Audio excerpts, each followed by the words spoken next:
Museum ஜகர்த்தா. Tower கொஞ்சம் ப்ராப்ளமாக சொல்லணும். ஒரு மியூசியம் பேசுகிறேன் சார். சரிங்க சார். சரி, ஓகே.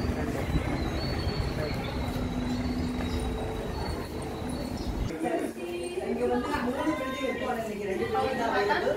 முக்கியமான பில்டிங் அவைலபிள், அதில் பிரச்சனை இல்லை. அடுத்து வந்து டவர் எல்லாம் சேர்த்து ஒரு அளவுக்கு 50,000. Okay okay sir.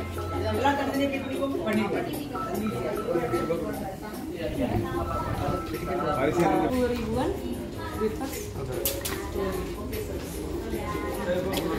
ஜகர்த்தா தமிழ்ச்சங்க தலைவர் விசாகன் அவர்கள். இது என்னங்க உங்களுக்கு டிக்கெட்டா? அது நான் எடுத்துக்கிறேன். நீங்கள் டிக்கெட் எல்லாரும் பண்ணிட்டீங்களா? ஏன் பண்ணிட்டீங்க? நான் பண்ணியிருப்பேன்ல. சரி சரி. Music ini boleh tutup sekejap ke? Ini boleh. Terima kasih. Jakarta, நம்ம இருக்கிறது இந்தோனேசியாவில் ஜகார்த்தாவில் இருக்கிறோம். அது கடற்கரை பக்கத்தில் இருக்கும். நமக்கு இந்த மியூசியம் ஏன் ரொம்ப முக்கியமானாங்க? வந்து ஜகார்த்தா ஸ்ரீவிஜயாவோட பாட்டாக இருக்கிறது இல்லையா? பெரிய ஒரு பேரரசு. அதை பற்றி நம்ம இந்த மியூசியம்குள்ளே போய் பார்ப்போம். ஸ்ரீவிஜயா வந்து ஒரு பெரிய ஒரு பேரரசு. அதை பற்றி இந்த மியூசியம் நிறைய சொல்லுது. ஆனால் ரொம்ப முக்கியம் இதில் என்ன ஒன்றுனாக்கா, நீங்கள் விஓசி அப்படின்னு ஒரு பேரை நீங்கள் பார்ப்பீங்க. ஸோ விஓசின்னா என்னன்னாக்கா ஃபார் ரைட்னேட்டர் ஓஸ் இன்டேஷன் கம்பெனி. இதான் நமக்கு தெரியும். விஓசி ஃபார் ரைட்னேட்டர் ஓஸ்ட் இன்டேஷன் கம்பெனி. இது டச் வார்த்தை. ஃபார் ரைட்னேட்டர்னாக்கா யுனைடெட் ஓஸ்ட் இன்டேஷன்னாக்கா ஈஸ்ட் இந்தியன் கம்பெனி தெரியும்ல.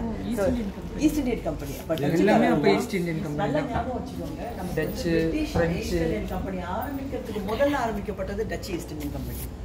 அதான் நமக்கு தெரியும். ஸோ பிரிட்டிஷ் ஈஸ்ட் இந்தியன் கம்பெனிக்கு முதல்ல ஆரம்பிக்கப்பட்டது இந்த Dutch East Indian company. So இந்த காலகட்டத்தில் அவங்க என்ன பண்ணாங்கன்னா, ஆசியாவுக்கு வந்து ஸ்பைசஸ் எடுத்துகிட்டு போகணுன்னு வராங்க. ஸோ ஸ்பைசஸ் எடுத்து போனோம்னாக்கா இப்போ நமக்கு தமிழ்நாடு இந்தியா நம்ம சொல்கிறோம். ஆனால் அவங்களுக்கான ப்ரெஷர்ஸான பிளேஸ்னால் இந்தோனேஷியா தான். ஏன்னா இங்கே தான் உங்களுக்கு லவங்கம்லேருந்து பட்டையிலேருந்து அப்புறம் கிராம்புலேருந்து இங்கே தான் ஏலக்காய்லேருந்து இங்கே நிறைய கிடைக்கிறத இடம் இது தான். ஸோ அதனால் என்னென்னாக்கா இந்த மியூசியம் வந்து அந்த இது வந்து ஸ்டோர் ஹவுஸ், இது வேர் ஹவுஸ். இது இப்போ டச்சுக்காரர்கள் வந்து இங்கே இருந்த சமயத்தில் அவங்க வந்து ஸ்டோர் ரூமாக பயன்படுத்தின இடத்த இப்போ அவங்களோட இப்போ மியூசியம் வந்துருக்கு. இந்த பேக்ரவுண்டோட உங்களுக்கு இதை நீங்கள் புரிஞ்சுட்டு உள்ளே பார்க்கும்போது நமக்கு இது தெரியும். அடுத்தது வந்து ஸ்ரீவிஜயா எம்பையர். இந்த ஸ்ரீவிஜயா எம்பையர் வந்து எப்படின்னாக்கா இந்தியாவில் இப்போ பல மன்னர்கள் பல்லவர் காலத்துலேயும் சரி, பாண்டியர் காலத்துலேயும் சரி, சோழர் காலத்துலேயும் சரி, அவங்க எல்லாரும் இந்தோனேஷியாவோட வந்து அவங்க தொடர்பு பண்ணி வியாபாரம் செய்ய வந்தபோது எனது வணிகர்கள் எல்லாமே சின்ன சின்ன அரசுகளோடையும் சரி அவர்கள் வந்து சேர்ந்து அவங்க வந்து எல்லா வியாபாரங்களையும் செய்து கொண்டிருந்தாங்க. ஸோ அந்த வகையில் பார்த்தோன்னாக்கா இது ரொம்ப காலமாக ஆக்டிவாக இருந்த ஒரு தொடர்பு இருந்தது. பட் டச்சுக்காரர்கள் வந்த பிறகு இந்த பகுதி ரொம்ப முக்கியமான ஒரு பகுதியாக ஆகிவிட்டது. சரியா? ஸோ இந்த ஹிஸ்ட்ரியெல்லாம் மனசில் வச்சுட்டு இது மெயினாக இப்போ டச்சுக்காரர்கள் தான். அதனால தான் வந்து இது அந்த ஸ்டோர் ரூம் தொடர்பான விஷயங்கள் இருக்குது.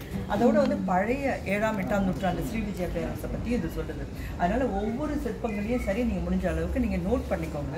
அப்படி இல்லைன்னாக்கா நீங்கள் கேமராவில் ஷூட் பண்ணிவிட்டு வீட்டில் போய் கூட நம்ம பார்த்துக்கலாம். எல்லாத்தையும் நம்ம ரெக்கார்ட் பண்ணிவிட்டு. சரியா? என்னை பொறுத்த வரைக்கும் இது நமக்கு ரொம்ப முக்கியமான ஒரு museum, one of the important museum.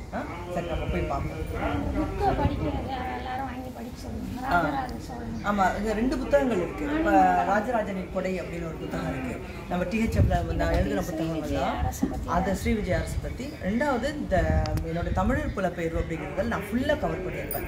எப்படி அது 2-3 சாப்டர் வரும். அடிமைகளாக தமிழர்கள் வந்து இங்கே வேலை செஞ்ச விஷயங்கள் அதை பற்றியும் வரும். அப்புறம் இந்த விஓசி பற்றி வரும். விஓசின்னா நம்ம எல்லாரும் என்ன நினச்சிருவோம்? ஆமாம், இப்போ விஓசி வந்து அங்கே நான் இதுக்கு நெதர்லாண்ட்ஸ் போயிருந்தப்போ ஆம்ஸ்டர்டாம்லேயே இந்த விஓசியோட சென்டரை பார்த்தேன். அப்புறம் இந்த விஓசியை வந்து நம்ம பினாங்களை பார்த்தோம், ஞாபகம் இருக்கா? அதாவது பெரிய பெரிய இந்த குண்டெல்லாம் இருக்குது பார்த்தீங்களா, இந்த கேனன் சொல்லுவோமே, இந்த கேனன்லாம் நீங்கள் பார்த்தீங்கன்னாக்கா இப்போ ஏஷியன் நாடுகள்லாம் பார்க்கலாம். ஈவன் மெட்ராஸ் மியூசியமில் வந்து கேனனில் விஓசின்னு எழுதியிருக்கும் பாருங்க. அது டச்சு ஈஸ்ட் இந்தியா கம்பெனியோடைய இதுதான் கேனன். ஓகே, சரி உள்ள இங்கே ஒரு நிமிஷம் இப்படியே பேசுங்க. ஒரு நிமிஷம் ஏதாவது அப்படியே அப்படியே சரி, சொல்லுங்க. அந்த மியூசியம் தான் இப்போ நம்ம வந்திருக்கிறோம். ஸோ ஸ்ரீவிஜயா தொடர்பான விஷயங்கள் நம்ம நீ பார்க்கலாம். ஏறக்குறைய ஒரு 300 ஆண்டுகள் வந்து மிக முக்கியமாக இந்த இடத்துல இருந்த ஒரு பேரரசு இது, இந்த ஸ்ரீவிஜயா பேரரசு. அதை பற்றிய செய்திகள் பார்க்கலாம். மிக முக்கியமாக டச்சுக்காரர்கள் காலத்தில் இங்கே வந்து இது ஸ்டோர் ஹவுஸாக இருந்தது இல்லையா, இந்த ஸ்பைசஸ்க்கெல்லாம்.